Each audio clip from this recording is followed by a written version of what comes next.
ईव्हीएमच्या विरोधात आपण लढलं पाहिजे. जितेंद्र आव्हाड. आज फक्त पराभूत उमेदवार नाही तर आम्हीही बैठकीत होतो.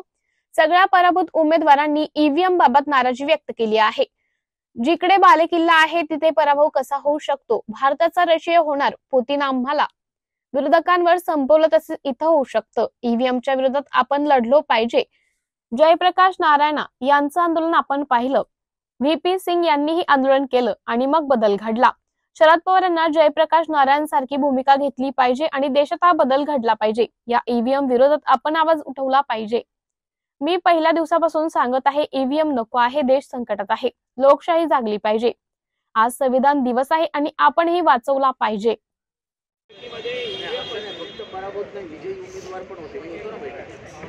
पण त्या बैठकीमध्ये ईव्हीएमच्या संदर्भात प्रत्येकाने रोष व्यक्त केला, कारण की अनेक मतदारसंघातले एकूण झालेलं मतदान आणि संपूर्ण बेरीज झालेली मतदानाची आकडेवारी काही जणांनी कारणासकट दाखवलं की नाशिकमधल्या काही जणांवर हे करतीस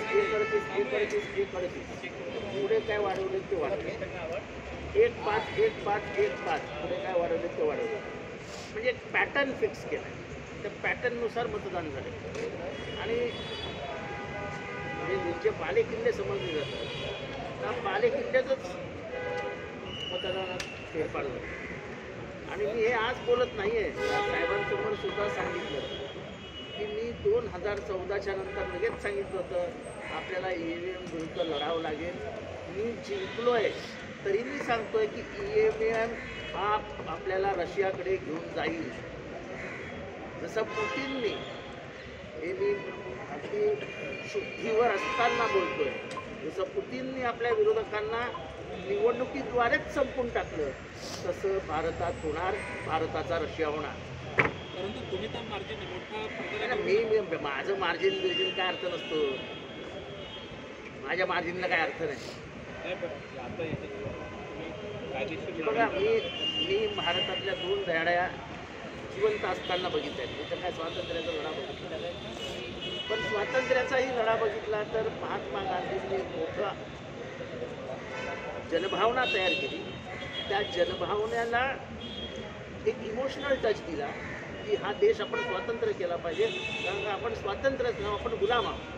आणि त्यांनी ती निवडणुकी त्यांनी ते पुढे नेलं. 1975 ते 77 जयप्रकाश नारायण यांनी विद्यार्थ्यांना हाताशी धरून पहिल्यांदा एक अधिकारशाही विरुद्ध आंदोलन केलं आणि नंतर ते आंदोलन इतकं पेटलं की त्या सरकारला जावं लागलं. नंतर 1989 साली विश्वनाथ प्रताप सिंग, याचं किती खरं होतं किती खोटं होतं बाजूला ठेवूया, एक जनांदोलन पेटवलं ते बोफोर्सच्या तोफांवरती आणि लोक हल्ली. ह्या देशातल्या लोकांना प्रकरण व्यवस्थित समजून सांगावं लागतं. आता पूर्वीची काही लोक राहिलेली नाहीत. लोकांना त्याग, संघर्ष या गोष्टी फार कराव्याशा वाटत नाही. मला देशामध्ये एकमेव माणूस वाटतोय जो त्याग आणि संघर्षातनंच जन्माला आलाय, त्या शरद पवार. आणि मी उघडपणाने करून दाखवलं, साहेब तुम्हाला यावेळेस जयप्रकाश नारायण यांची भूमिका घ्यावी लागेल. आपल्याला किंमत मोजावी लागली तरी चालेल, पण पाहिजे ती किंमत मोजू. पण या देशाचा रशिया होऊ देऊ नका. विरोधी पक्षच अस्तित्वात नाही. विरोधी पक्षाला व्यवस्थितरित्या संपून टाकायचा हा जो काही प्लॅन दिसतोय, म्हणजे 2,40,000 चंद्रपूरची सीट निवडून येते 4 महिन्यापूर्वी आणि आता 2,40,000 कव्हर करून अजून 1 लाखांनी मागे जाते. एवढं असं काय घडलं?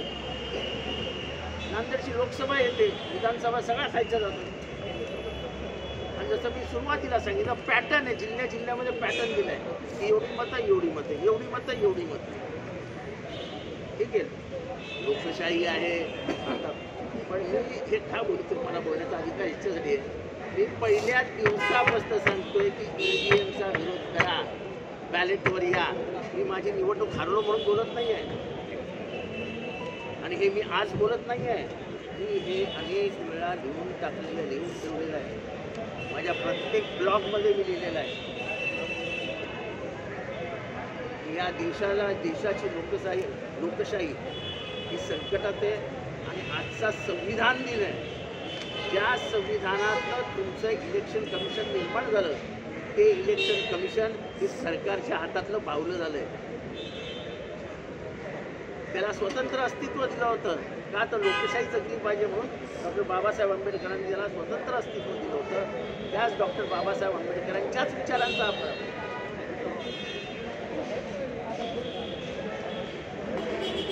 की आपल्याकडे सुप्रीम कोर्टामध्ये ईव्हीएमची लढाई चालू होती.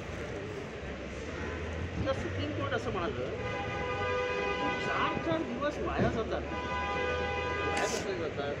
त्या देशाची लोकशाही किती तर देश चुकेल, संविधान वाचेल आणि त्या सुप्रीम कोर्टचे जस्टिस बसतील. अमेरिकेमधलं एक मला निवडणूक आठवते, जवळजवळ 7 दिवस याची मोजणी चालू होती. 2 दिवस वाया गेली तर काय मोठं झालं? निवडणुकीची प्रक्रिया चुकीची असणं याच्यापेक्षा 2 दिवस वाया गेलेले चालतील ना आपल्याला. तर आता मुख्यमंत्री त्यांच्या पक्षामध्ये महायुतीमध्ये मुख्यमंत्री कोण होणार त्याच्यामध्ये सगळ्यात तेढ निर्माण झाली. आतापर्यंत आज 26 तारीख आहे. आज ऑफिशियली खरं तर कार्यकाळ संपलेला आहे मागच्या सरकार म्हणजे मागच्या संपूर्ण विधानसभेचा. आता दुसरी विधानसभा अस्तित्वात येण्याकरता मुख्यमंत्री अजून देखील ते निवडत नाही. तो त्यांच्या पक्षाचा प्रश्न आहे, त्याच्याशी आम्हाला काय करायचं? मुख्यमंत्रीपासून येतं नको, त्याच्याने आमच्या आयुष्यात ते परिपूर्ण नाही.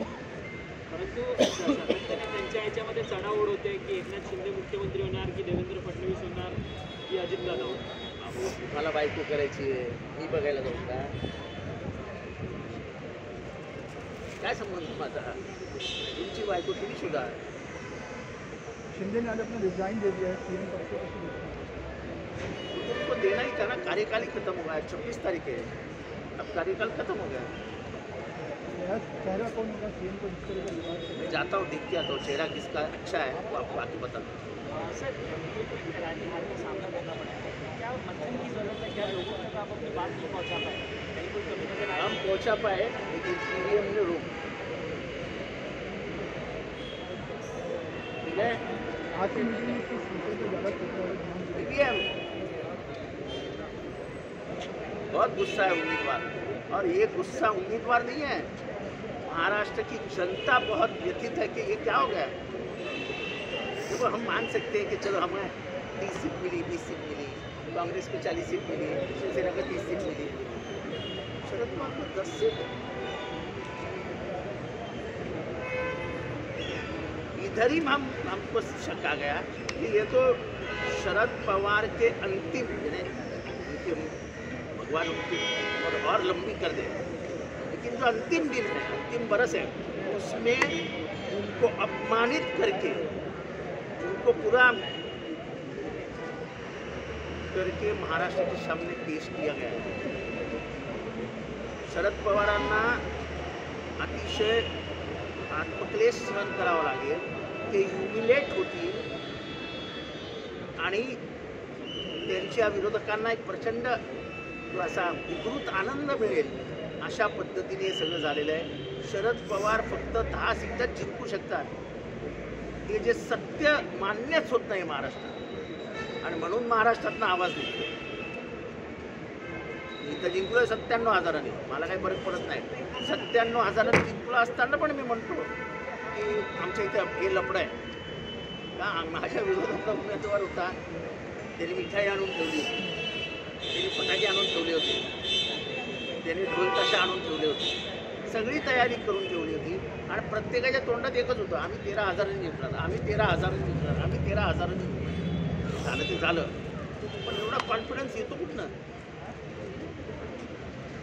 म्हणजे माझ्यासारख्या माणसाला 6व्या फेरीपर्यंत दुखदुख होत होतं, ते जरा म्हणजे काय कळायलाच मार्ग नाही.